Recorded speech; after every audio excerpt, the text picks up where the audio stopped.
Hey there, everyone. Happy Wednesday. I'm Jake Serota, and welcome to the Authority Builders YouTube channel. This is our first episode of Authority Builders Ranking Secrets. Before we get started, don't forget to like and subscribe so you can stay ahead of all things SEO and AI search. For our first episode today, we're going to be discussing how Google's AI-powered search changes SEO strategy.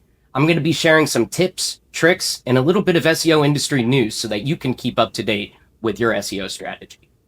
On today's topic, we'll be discussing how Google's AI-powered search changes SEO strategies across the board. Google really flipped the switch, and things are really changing in the SEO industry. Today, I'll be sharing some tips, tricks, and SEO industry news so that you can keep up to date with your AI search strategy. Let's talk a little bit about the shift. Traditional search was keyword-driven. You typed in a phrase, Google would rank pages according to the phrase, you clicked the blue links, and you would find those answers. Now, AI-powered search is kind of shifting the game. AI-powered search delivers answers, not just links. It's conversational, it's context-driven, and it even tries to predict what the user is typing before they're finished. That means fewer clicks to fewer websites, more zero-click searches, and the competition isn't just other websites anymore. It's these AI search engines themselves. First, let's talk a little bit about the shift in AI search. Traditional search was keyword focused.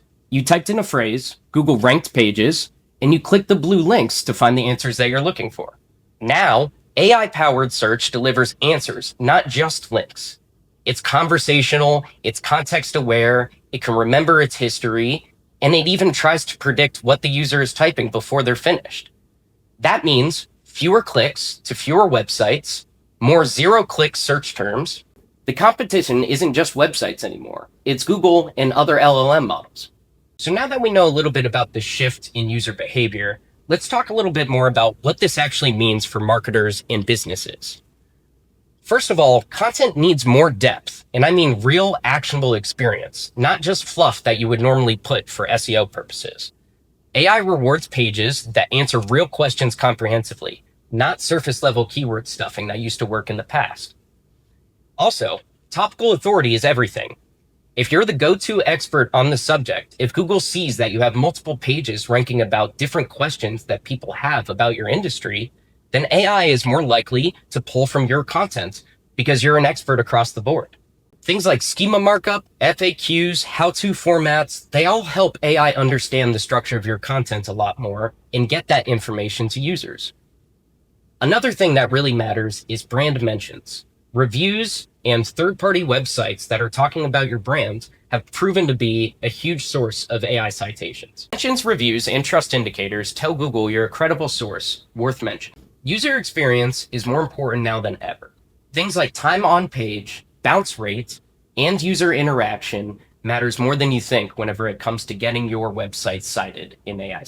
When it comes to pivoting your SEO strategy for the era of AI, there's a couple of main things that we recommend people to focus on. 1, make sure you're optimizing your website for conversions, not just keywords. Like I said before, keyword stuffing, no-go. What you want to do is make sure that you're thinking about the sales process and marketing process that your potential leads are going through and how they're going to engage next with your business. The next thing you want to do is make sure you establish that topical authority by building well thought out content clusters. Think about the questions that your potential clients would be asking before they decide to work with your business. Make sure to embrace multimedia. AI search is pulling from video, podcasts, maps, even product feeds. Don't rely on just text. You need to make your website rich with all kinds of content. When it comes to measuring results, make sure you measure beyond rankings. Visibility in AI snapshots, brand mentions, and engagement with things like your Google business profile are new KPIs that you should be tracking if you aren't already. Bottom line, SEO isn't dead. It's evolving.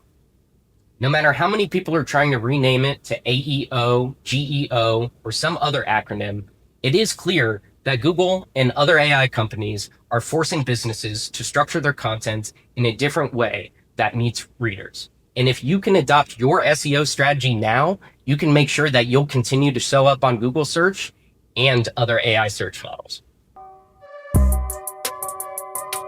Now for our next segment, 60 seconds of SEO. Today's topic, third-party reporting tools.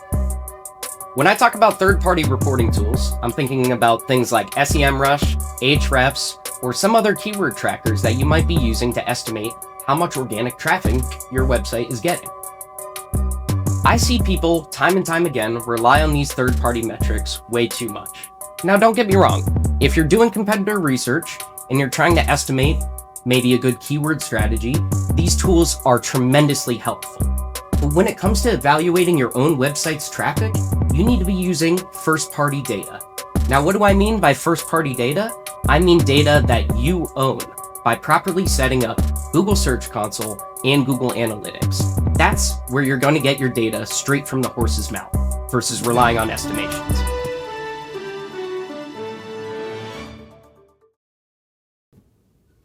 Now for our next segment, we're going to be dipping into a little bit of industry news when it comes to the AI world. OpenAI is officially stepping into LinkedIn's territory. They just announced a brand new AI-powered hiring platform set to launch in 2026. Think LinkedIn, but a bit smarter. They're using AI to match candidates not only based on job titles, but also with skills and what employers are actually looking for. OpenAI is expanding its academy to certify people on different levels of AI fluency.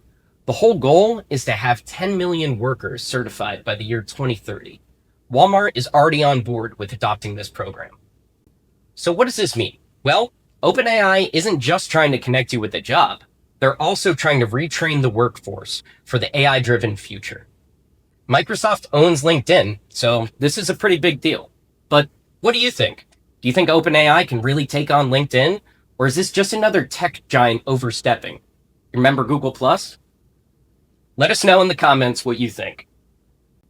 And as always, don't forget to like and subscribe to the Authority Builders YouTube channel for more SEO and AI news.